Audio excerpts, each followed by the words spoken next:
Bulletproof Radio, a state of high performance.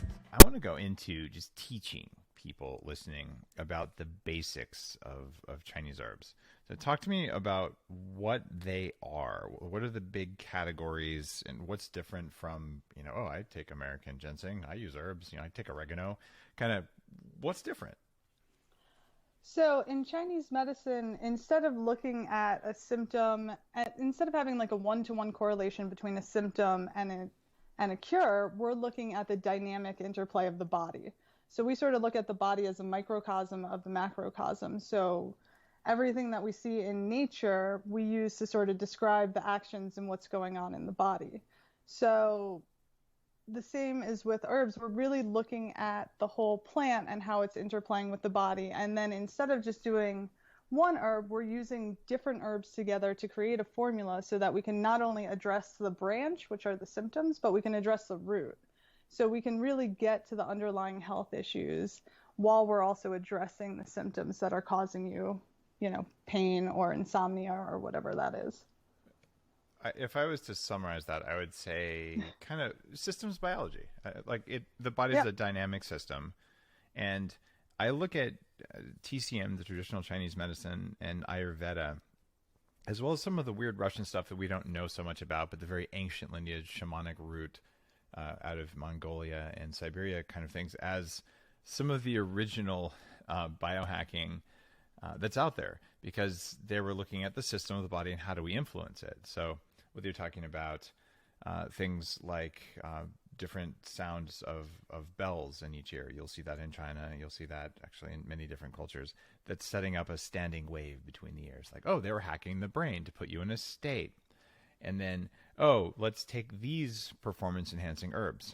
And that's happened in every society that's ever lived, whether it's coffee, tobacco, or many, many other compounds.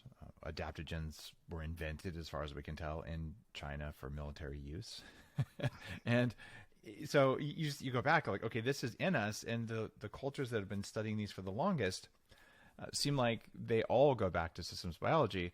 But for you and me as Westerners, at least when you put on your Western hat, because you can go both ways with your brain if you can think the way you can about Chinese herbs, we're going to look at the system of the body in a different hierarchy. Like we might look at it from a medical, there's organ systems and things like that.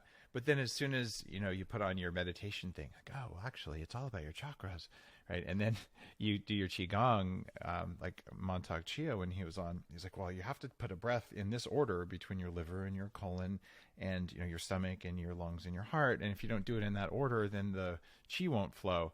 I think he's probably right, because he's 80-something and has been doing this for a long time and has amazing magic powers.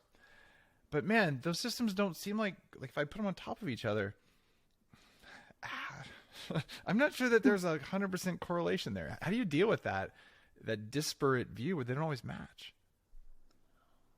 Well, I think that they don't have to match. I mean, there's separate systems and separate ways of looking at the body. Like Chinese medicine, it's the only lineage that we can actually look back at classical texts from 2,500 years ago, read them, and understand what they were going through and how they were treating pathogenic factors of that time. So, but Ayurveda has a different way of describing things. And, I think that they all sort of interplay similarly, and they're all working on the same systems. They're all honoring the fact that, we have an energetic body, that we have a spirit, that we have a soul, that actually affects how our body's functioning physiologically as well, and how we're engaging with the world and our food and our diet. I mean, all of it. So I feel like they're all very complementary, but they're just separate ways of getting to the same end. So it's sort of the many roads to the top of the mountain phenomenon.